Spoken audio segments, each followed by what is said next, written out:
Good morning, everyone. I hope you guys are all having a blessed day. Mine's going really good. We got the garage door closed because it's cold and the wind's blowing. And I refuse to give up my shorts. My wife's been telling me every day, "Aren't you cold? Why you still have those shorts on?" I love my shorts. But anyway, I want to talk to you today about a saying that I hear used all the time. And you may have used it yourself, but it's this: follow your heart. You ever heard that? Follow your heart. In movies, we hear it all the time. A mother will tell her daughter or her son, "Follow your heart.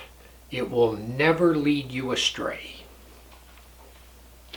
That's the advice of the world. Follow your heart. But you know what? The Bible has something to say about that. It says it's a bunch of nonsense.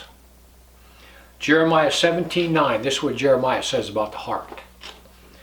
"The heart is deceitful above all things and desperately wicked. Who can know it?" Jeremiah tells us that your heart is in league with the devil. Our heart will deceive us at every single turn. You cannot rely on your heart. Our heart is wicked. It desires wicked pleasures.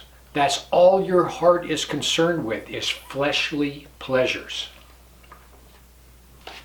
How many men have divorced their wives, and how many wives have divorced their husbands because they followed their heart?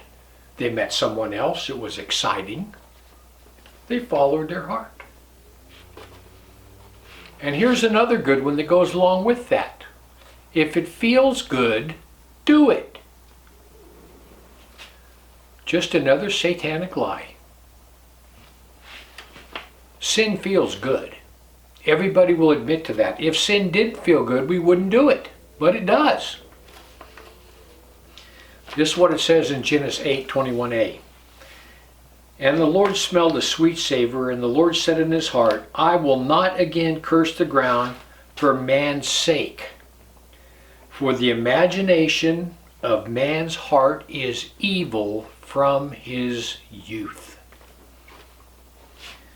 We have a sin problem, therefore we have a heart problem.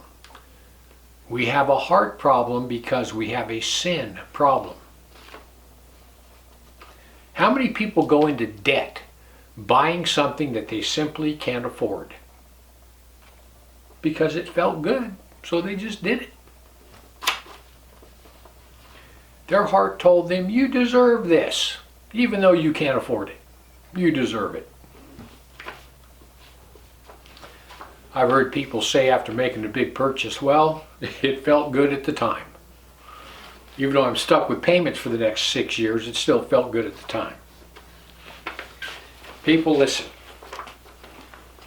Never, ever, ever base your decision on what your heart tells you, because your heart is deceitfully wicked and beyond cure. You base your decisions on prayer.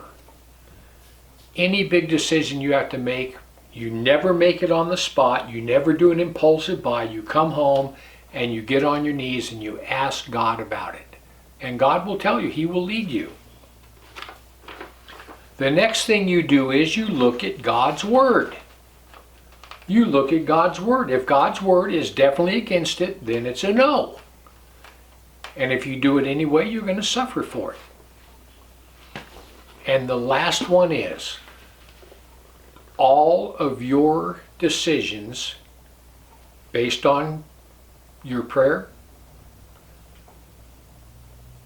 based on the Bible, and the last one is based on common sense. Common sense.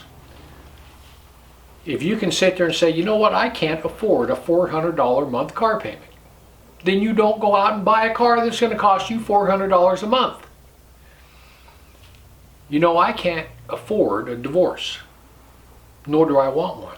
I love my wife and kids." Well, in that case, you don't follow your heart into into an affair. People, you never follow your heart, and if it feels good, you don't just do it. Anyway, I just want to give you something to think about. Heaven or hell, you choose. Just remember, once you take your last breath, it's a done deal.